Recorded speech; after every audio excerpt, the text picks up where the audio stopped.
Okay, so when you look at the food on your plate, what do you think about? Probably calories or maybe the price, right? But there's this massive hidden ingredient in literally everything we eat, and that's water. Today, we're going to pull back the curtain on the absolutely staggering amount of water that's hiding in our food system and what that really means for all of us. But before we get into the huge global numbers, let's bring this right down to you. Just think about the last meal you ate. Go on, picture it. Now take a guess. How much water do you think it took to get that food from the farm to your fork? I'm willing to bet the answer is going to shock you. How about this number? 460 gallons. To put that in perspective, that's like taking a 5-hour shower. And that is roughly how much water it takes to produce one single quarter-pound hamburger.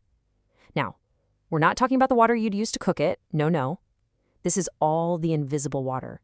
The water to grow the grain for the cattle feed, the water the animal itself drank, the water for processing. It all adds up to this unbelievable figure. And look, this isn't just a story about beef. Not at all. That cup of coffee you had this morning? Yeah, that took about 37 gallons of water to get to you.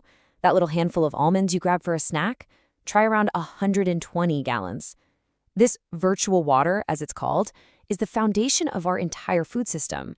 And the numbers? Well, they add up way faster than you can imagine. So, okay, those are the numbers for just one person's meal. But what happens when you scale that up to feed, 8 billion people? Just how thirsty is agriculture on a global scale? The answer is pretty mind-blowing. Just look at this chart. That giant slice of the pie, that's agriculture. Everything we use in our homes, drinking, showering, washing our clothes, all of it, that's just that little 10% sliver.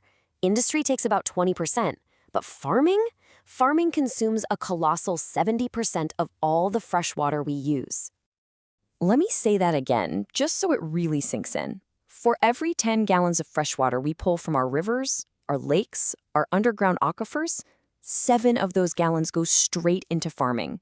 This one fact, all by itself, completely changes how we have to think about our relationship with both water and food. So, when you're using that much of a resource, there are bound to be consequences. This isn't something we can just ignore. The effects of this imbalance are already starting to ripple out across the globe, and we are seeing them right now. And we're not talking about some abstract problem in the distant future. This is happening today. We are draining ancient underground water reserves, some of which might never recover.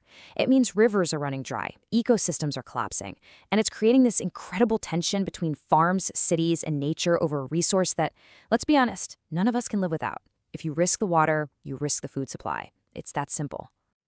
So this really lays it out for us, doesn't it? We are standing at a crossroads with two very different futures ahead of us. Down one path, it's business as usual, which leads to empty aquifers, scarcity, and conflict. But on the other path, there's a different way, stewardship, which leads to sustainability and resilience. The choice we make here has some pretty profound implications.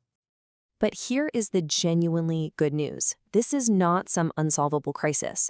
There is a positive, proven path forward, and it's all built around this powerful idea of working with our natural systems, not just taking from them.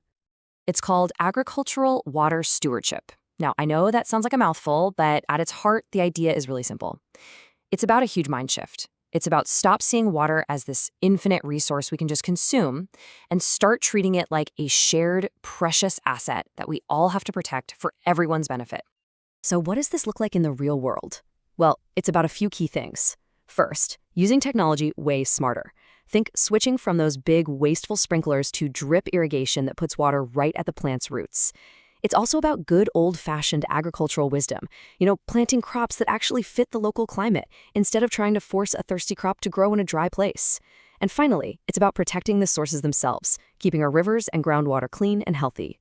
Its protection is a shared responsibility. That right there is the key. This isn't a problem we can just dump on the farmers to solve alone. It absolutely requires everyone to work together. The growers, the huge corporations buying the food, the government setting the rules, and yeah, even us as consumers. It's a shared problem and it demands a shared solution.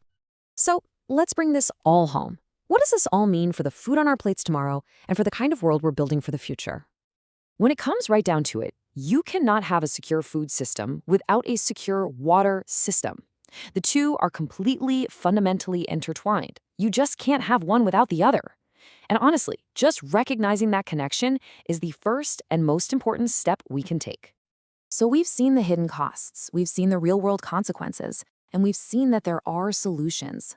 We now know that our entire global food system, from that morning coffee to our global stability, hinges on this one shared resource. The only question left is the one we all have to answer.